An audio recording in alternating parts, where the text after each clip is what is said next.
Começando agora aqui o Pod GA com essas ilustríssimas, grandes médicas, doutora Ingrid, doutora Fernanda, doutora Gabriela. Vamos aqui inundar, né, de respostas, principalmente as mais polêmicas.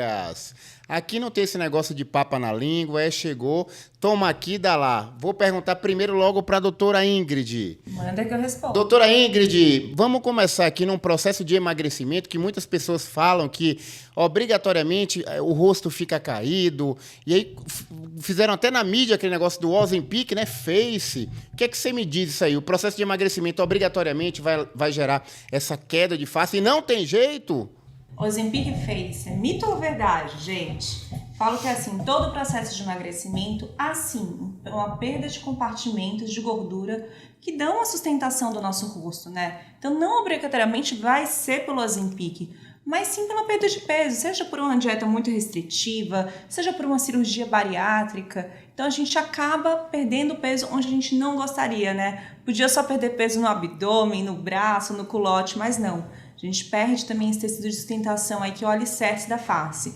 E claro, hoje em dia com as tecnologias, com os injetáveis e bioestimuladores de colágeno, a gente consegue recuperar a firmeza, melhorar a flacidez e preservar a saúde do paciente, né? Não é porque a gente vai ter esse efeito aí que a gente vai deixar de continuar esse processo de emagrecimento que a gente sabe que tem inúmeros benefícios. Fenomenal, doutora Ingrid, mas eu não acabei ainda, tá? E o que é que a gente pode fazer especificamente para aqueles pacientes que vão perder muito peso e tem que começar também uma rotina de atividade física? Porque não é só a perda de peso que pode prejudicar a face, mas o excesso de atividade física também. Existem algumas alternativas preventivas, já uma pessoa que vai procurar um emagrecimento, procurar um dermatologista com algumas coisas para evitar isso aí, o que a gente pode fazer? É justamente o que a gente já faz aqui no Núcleo, né? A gente sempre tem uma abordagem integrativa. Então a gente associa aí diversos protocolos de injetáveis com soroterapia, que tem ativos como glutationa, e são precursores da síntese de colágeno, junto também com os bioestimuladores. Então hoje a gente tem o ácido L-polilático, a gente tem hidroxapatita de cálcio e as tecnologias como o ultrassom microfocado, que a gente consegue dar esse estímulo que o paciente precisa. Mas vem cá, uma pergunta que todo mundo quer ouvir.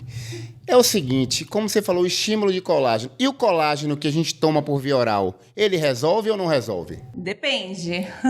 Eu falo que é assim, quando a gente faz uso do colágeno via oral, a gente não sabe se aquele colágeno está indo para a nossa pele, ele está indo para o tecido muscular, se está indo para a pele do rosto, para a pele corporal. Então é necessário a gente manter um aporte proteico adequado na nossa dieta.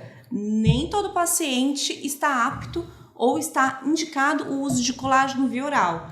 Melhor, às vezes, a gente investir em uma dieta equilibrada com as proteínas que vão sintetizar o colágeno, né, com os aminoácidos essenciais, e investir nos tratamentos, nos protocolos que a gente tem hoje, que vão entregar um resultado muito melhor do que esse colágeno via oral que a gente não sabe para qual região que vai. Fantástico. Então a gente vê aí, né, que emagrecer pode, né? Pode, já. Pode emagrecer e você pode também manter uma pele bonita, né?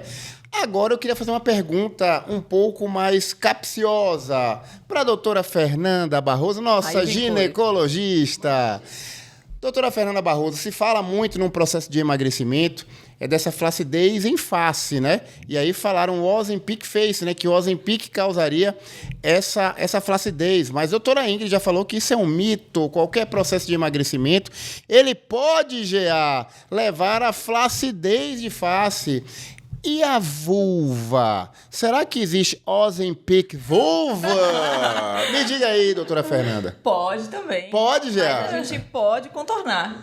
O que é que acontece? A mesma alteração que acontece da produção de colágeno e elastina pode acontecer também na região genital. E aí a mulher começa a se deparar com flacidez, tanto da vagina, que é o canal interno, como da vulva, que é a parte externa. E não é só uma questão de estética. Muitas mulheres, elas acabam tendo tipos de fissura, que são pequenos cortes, na hora da penetração. E aí a relação sexual, ela deixa de ser prazerosa. Então, quando a gente tem um processo de emagrecimento importante, com uma perda de peso aí bem bacana, e outros fatores também, como mulheres na menopausa, enfim, a gente deve e pode tratar e já cuidar, prevenindo uma possível flacidez da região íntima também. Olha que legal, muita gente não se preocupava, né, tanto com a parte genital, deixava para segundo plano, e num processo de emagrecimento muito grande, poderia ter uma flacidez dessa vulva. Processo esse que ocorre em muitas gestantes, né? Exatamente. Pós-parto. Então, pós-parto é um período muito interessante para fazer essa abordagem também, né? Muito interessante. Mas no pós-parto pode? No pós-parto pode. Pode, não Gea. pode na gestação.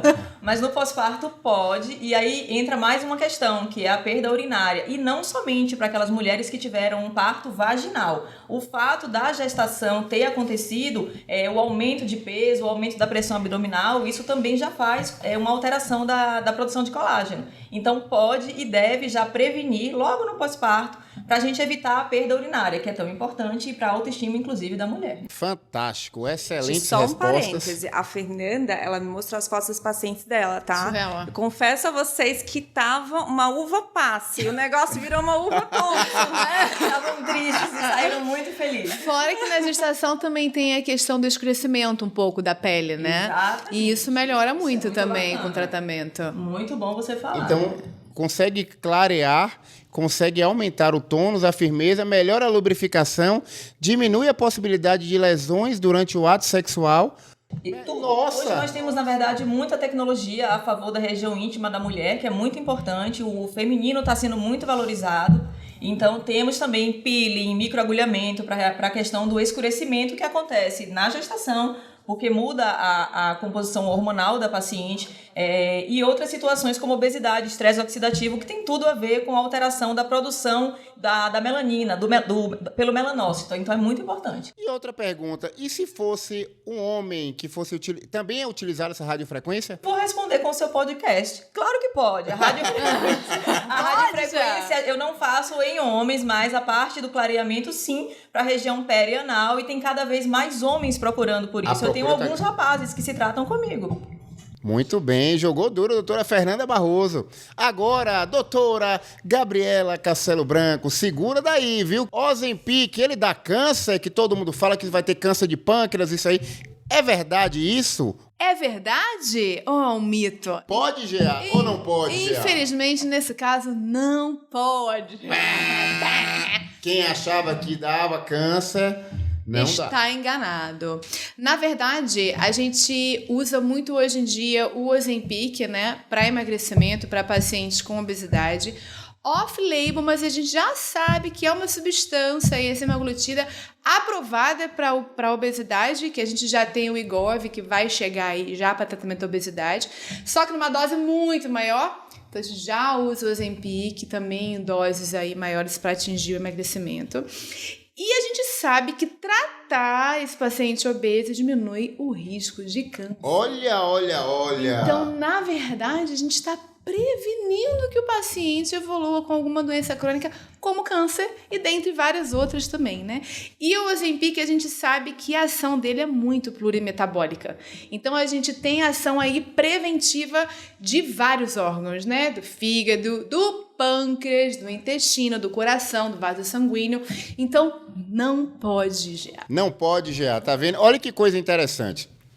Quando perguntaram, o Ozempic aumenta câncer? Olha o que você respondeu, não aumenta câncer. Porém, pelo fato dele diminuir a obesidade, e a obesidade está associada a câncer, indiretamente ele diminui a incidência de vários tipos de câncer. Fenomenal. Esse negócio de que, o Ozempic, o cara vai usar o Ozempic, e aí quando para de usar ele não engorda? Como é isso aí? Então, vamos lá. Vai usar a vida toda? Me conte aí. Será? Gente, obesidade... Pode usar a vida toda ou não pode? Pode gear! Você queria ouvir um pode gear, né? Então, na verdade, o que acontece? O paciente obeso, a gente já tem que entender que é uma doença crônica que a gente vai tratar. E aí, como toda doença crônica, será que um hipertenso vai usar só 6 meses? O antihipertensivo vai parar e a pressão dele vai normalizar? Não! Então, se a gente usa cronicamente o antihipertensivo para tratar a doença crônica, a gente também vai falar da obesidade como doença crônica. Então, o paciente ele tem que entender que ele está doente, que vamos tratar uma doença crônica sem tempo determinado, pré-determinado do uso da medicação. Então, não necessariamente a gente vai parar em algum momento. Claro que as doses não vão ser iguais, né? A gente vai emagrecer. Depois a gente consegue fazer uma manutenção com doses diferentes, mas esse negócio de parar aí é... É mito, é mito. Na verdade, assim, o que é que eu costumo ver, né? Muita gente pergunta, Gabriel, dieta e atividade física resolve. Aí eu falo, resolveria se o indivíduo ele fizesse a dieta e atividade física. Mas os indivíduos, cada vez menos, estão se dedicando à atividade física e à mudança de estilo de vida, porque assim, vamos ser bem claros, você fazer dieta é um saco. É chato, entendeu? Você vai viajar, você está se preocupando com a alimentação, você vai para um restaurante, meu Deus, será que eu não vou pedir isso? Será que eu não vou... Então, assim, ninguém consegue seguir uma dieta restrita no longo prazo, ponto final. Então, se você não consegue e você ainda tem uma atividade física um pouco mais reduzida, você vai engordar. E a medicação, ela vai auxiliar para que você consiga manter uma alimentação melhor, para você consiga comer menos e também vai auxiliar o seu processo de queima de gordura. Aí sim, o indivíduo ele pode se manter no peso por longo prazo. E pergunta, quando é que vai utilizar? Vai usar até quando? Pode utilizar por toda essa encarnação, as medicações aprovadas para obesidade. Então, eu atendi uma paciente uma vez, ela com obesidade mórbida, tá? Ela teve que perder mais de 50 quilos. E aí, quando perdeu o peso, ela chegou e falou assim, doutor, mas eu quero parar de usar o remédio. Eu falei, tá, mas aí você vai voltar a engordar. Aí eu falei, mas eu vou usar o remédio a vida inteira? Eu falei, entenda, você tinha obesidade grau 3, indicação de cirurgia bariátrica. Hoje você não tem nem sobrepeso, seu peso está normal. A possibilidade de você voltar a ganhar tudo, ela é muito alta, porque o seu corpo está desesperado para você voltar a ganhar peso. Porque, na verdade, quando a gente... lógico, um indivíduo que está com 150 quilos, ele, da minha altura, 1,70 m, 150 quilos, o 150 é o ponto de equilíbrio dele. Se ele desceu para 70 quilos, o corpo está... Vamos voltar a ganhar esse peso urgente. E aí, se parar a medicação, o peso, ele vem. Na verdade, eu até comento com os meus pacientes sobre isso, né? Essa necessidade de manter uma dieta muito restrita, já que o paciente quer parar o Ozempic. Eu falo, a gente pode até pensar em parar um dia, mas você vai ficar 100% na dieta, incluindo o final de semana, não vai ter vida social, vai seguir os treinos. Doutora, não vou. Então... vamos negociar aqui, né? Que eu te liberto da dieta aí um pouco, vamos fazer aí uma negociação. E você continua... O ser humano, ele vive em sociedade. A vida social está numa mesa. A mesa está com algo para comer. E no pior momento que existe, né? Porque você não faz eventos para café da manhã, né? Lembra do ditado? Coma como um rei, almoce como um príncipe, jante como um mendigo. O ditado ideal seria coma como um rei, almoce como um mendigo e dê o jantar para o inimigo. Porque, assim, comer à noite faz muito mal. Muito mal. E quando é que fazemos as nossas reuniões discutir? À noite... banquetes à noite, aí a obesidade está do jeito que está. A obesidade mais do que dobrou nos últimos 15 anos, tá? Mais do que dobrou. Uma das coisas que os pacientes estão me procurando cada vez mais, e assim, como não é minha área, eu peço ajuda dermatologista. Pacientes com muita perda de peso estão apresentando também queda de cabelo. Não é medicamentoso, porque a gente olha os estudos do Ozempic, não tem uma associação com queda de cabelo. Mas essa queda de cabelo, que ocorre num processo de perda de peso é muito grande, quais são as principais causas, doutora Ingrid? O que é que a gente pode fazer também? Causas e o que a gente pode fazer? Primeiro, quando o paciente começa a utilizar o Ozempic, ele tem uma redução do apetite. Então, ele acaba ingerindo menos alimentos. Então, ele acaba se privando de muitas vitaminas, muitos minerais, muitos aminoácidos, que são aí fundamentais para o nosso folículo piloso e para a gente manter esse cabelo saudável. Então, esse é o primeiro ponto. Segundo ponto, tem muitos pacientes também que acabam aumentando a perda de vitaminas nas fezes, principalmente quando a gente usa o Orlistat, que são vitaminas lipossolúveis. A, D, E, K, né? Exatamente. Então, a gente acaba também tendo essa perda. E, em terceiro lugar, tem pacientes que acabam aumentando um estresse oxidativo. Eu falo que o folículo capilar da gente é uma estrutura super sensível. Então, quando a gente tem que reduzir energia, reduzir aporte de algum local, a gente tira de onde é não essencial.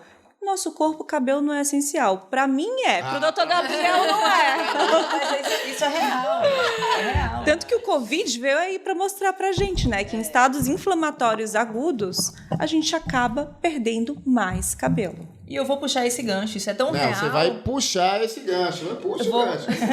Isso é tão real, essa questão que ela falou do corpo não prioriza o cabelo, assim como não prioriza também a região genital. Então, o que ela falou agora do estresse oxidativo tem muito a ver com o escurecimento, a hiperpigmentação da região genital. Porque o melanócito, quando o corpo da gente está em processo de estresse, ele também sofre uma alteração na sua patologia e ao invés dele lançar a melanina para a epiderme, ele lança para a derme e dessa maneira fica como se fosse uma tatuagem. É um acúmulo mesmo que tem ali. E aí tem jeito? Tem jeito, a gente pode contornar bastante com o clareamento, claro que tem jeito. A gente só não tem jeito para cabelo branco. E com a Ainda. suplementação de antioxidante, vitaminas, nutrientes necessários para melhorar esse estresse oxidativo, né? Que o processo de emagrecimento gera. E não que a medicação ensina. E acne? Vamos lá. Paciente começou a fazer terapia hormonal e começou a ter acne. Tem jeito? A acne vai ocorrer em todos que fizerem terapia hormonal? Me conta aí. Quem é que vai puxar esse gancho? De quem é esse gancho? Quem? Puxa o gancho, que o gancho é seu. Puxa que eu reforço. Inclusive, vou puxar o gancho aqui para falar do tal do... Chip da beleza. Da beleza. Ame ou odeie. Ou da feiura. Gente, isso é um termo que a gente não gosta porque foge um pouco, né, do padrão aí científico. O chip da beleza nada mais é do que uma substância que é a gestrinona. E a gente sabe que a gestrinona tem muita indicação, né, de diversas patologias ginecológicas, inclusive, a doutora Fernanda pode... Endometriose. Endometriose, miomas, contracepção, né, dismorfia menstrual também, e tudo mais. Exatamente. E aí a gente precisa tratar esse paciente. Mas cada paciente tem que ser tratado com uma dose certa. E não necessariamente a gente precisa associar com um outro hormônio, que aí é o problema que pode ou não dar os colaterais, da queda de cabelo, da acne, quando a gente associa com outro hormônio ou quando a gente usa doses necessárias para os pacientes. E o momento certo também, né? E no momento certo, porque não vamos usar naquela paciente que está ultra inflamada, cheia de estresse oxidativo para tratar ainda. Não é receita de bolo. Não é receita Não. de bolo. Então, assim, esses excessos que a gente tem visto e tantos efeitos colaterais é derivado de uma má indicação. Quando você conhece o seu paciente, quando você tem os exames do seu paciente e você indica bem, você tem um altíssimo grau de satisfação. Pode dar acne? Pode. Pode dar queda de cabelo? Pode. Mas quando você conhece o seu paciente a fundo, você minimiza muito esses efeitos adversos. Principalmente se você usa num momento adequado. Então, Exato. assim, se a paciente está desinflamada, é uma paciente que tem uma atividade física, uma rotina boa de atividade física, já está numa outra situação, já passou pelo processo de emagrecimento, aquele talvez seja o momento de utilizar. Então, o que a gente anda vendo por aí é bem complicado. Pois é. Na verdade, o que a gente vê de forma errônea, né, e grotesca até, um paciente chegar obesa e recebendo um implante, né, de hormonal. Aí o que acontece? Nessa paciente obesa ultra inflamada, aí você vai ter acne, ela vai engordar ainda mais, vai ter queda de cabelo, vai ter alteração de pele, ou seja, pele bastante oleosa. Então, o problema não foi o hormônio. O problema foi a indicação do hormônio na hora errada. O mesmo paciente ele poderia se beneficiar com o hormônio se ele tivesse um processo de emagrecimento antes e posterior aí fosse feita a terapia com hormônio. Mas é o que a gente não vê. Por isso a gente odeia tanto esse nome, né? Esse nome chip da beleza, porque ele não se enquadra. Se uma paciente estiver obesa, inflamada e utilizar, vai ser o chip da feiura. A paciente vai ter queda de cabelo, vai ter... Então, esses problemas, a indicação médica é fundamental, fundamental. E uma pergunta que eu queria fazer aqui para a doutora Ingrid, né? Tá chegando aí o verão europeu, né? Que muitos pacientes, eles procuram o verão europeu, eles vão para fora. 30 dias, exato. 30 dias. Algumas pacientes estão querendo aumentar o bumbum. O que é que você me diz, doutora Ingrid? O que é que você tem em termos de preenchedores? O que é que você gosta de fazer para essas pacientes aí? E com que tempo, com que frequência você faz aí antes da viagem? Existem 2 tipos da gente aumentar o volume do glúteo, né? Um é o PMMA, que eu não faço, porque eu, Ingrid, não realizo procedimentos que são definitivos.